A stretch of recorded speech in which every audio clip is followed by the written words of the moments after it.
हम सब ने सुना है कि माँ कभी झूठ नहीं बोलती, लेकिन क्या आप जानते हैं कि दुनिया का सबसे पवित्र रिश्ता सबसे बड़े झूठ पर भी टिका हो सकता है?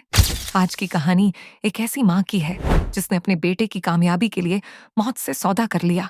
जब अंत में सच सामने आया तो पैरों तले जमीन खिसक गई। इस वीडियो को अंत तक देखिएगा, क्योंकि यह कहानी आपके अपनी माँ को देखने का नजरिया बदल देगी।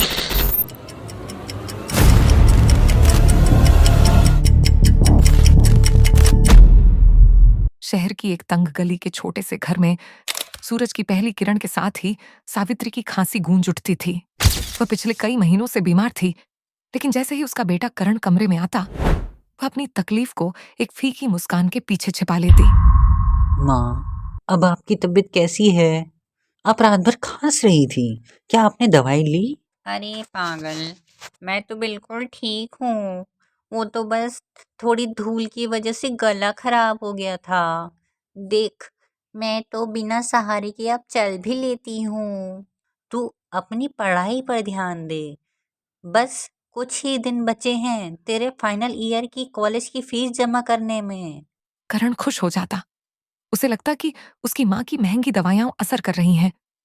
उसे नहीं पता था कि उस मुस्कान के पीछे एक गहरा दर्द छिपा है। करण का सपना था एक बड़ा इंजीनियर बनना। कॉलेज की आखिरी फीस जमा करने के लिए 50,000 रुपयों की जरूरत थी। पिता के जाने के बाद सावित्री ही घर की रीढ़ थी। माँ, अगर इस महीने फीस जमा नहीं हुई तो मेरा पूरा साल बर्बाद हो जाएगा। पर इतने पैसे आएंगे कहाँ से? आपकी दवाइयों में ही सारा खर्चा निकल जाता है। तू फिक्र मत कर करण, मैंने कुछ पैसे बचा के रखे हैं और कुछ पुराने गहने भी हैं। तेरी पढ़ाई नहीं रुकेगी, तू चिंता मत कर। अपनी यह मेरी जिम्मेदारी है।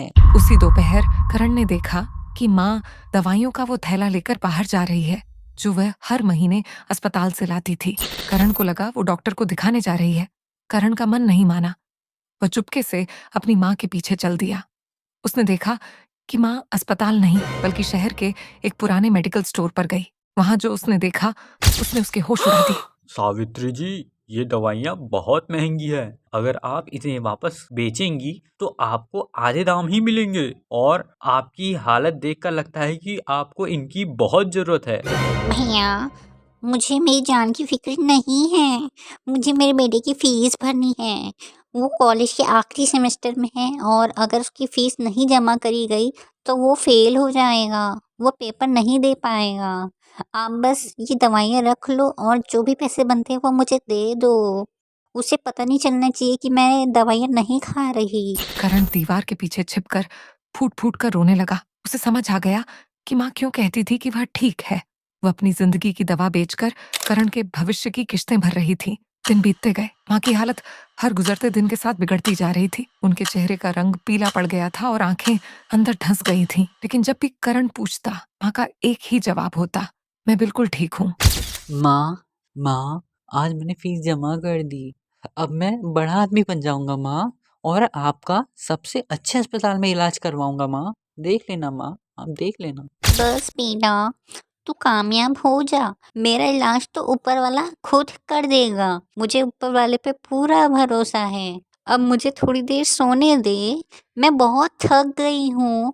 मुझे बहुत थकान हो रही है। उस रात घर में अजीब सी खामोशी थी। करण रात भर सो नहीं सका। वह बार बार माँ के कमरे के बाहर जाकर सुनता कि उनकी सांसें चल रही हैं या नहीं।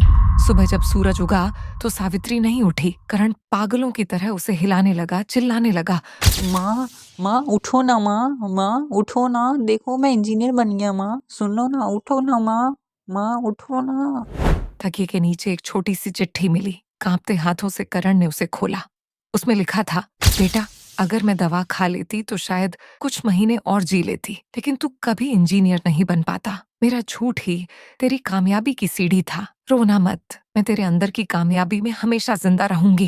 करण की चीख पूरे मोहल्ले में गूंज उठी। उसने कॉलेज की डिग्री तो पा ली थी, लेकिन उस माँ को खो दिया था जिसने अपनी हर एक सांस को उसके सपनों के लिए नीलाम कर दिया था। दोस्तों, माँ का प्यार कभी कभी चुपचाप किए गए बलिदानों में छिपा होता है। हम अक्सर उनकी मैं ठीक हूँ वाली बात पर यकीन कर लेते हैं, लेकिन उनके पीछे छिपे दर्द को नहीं देख पाते।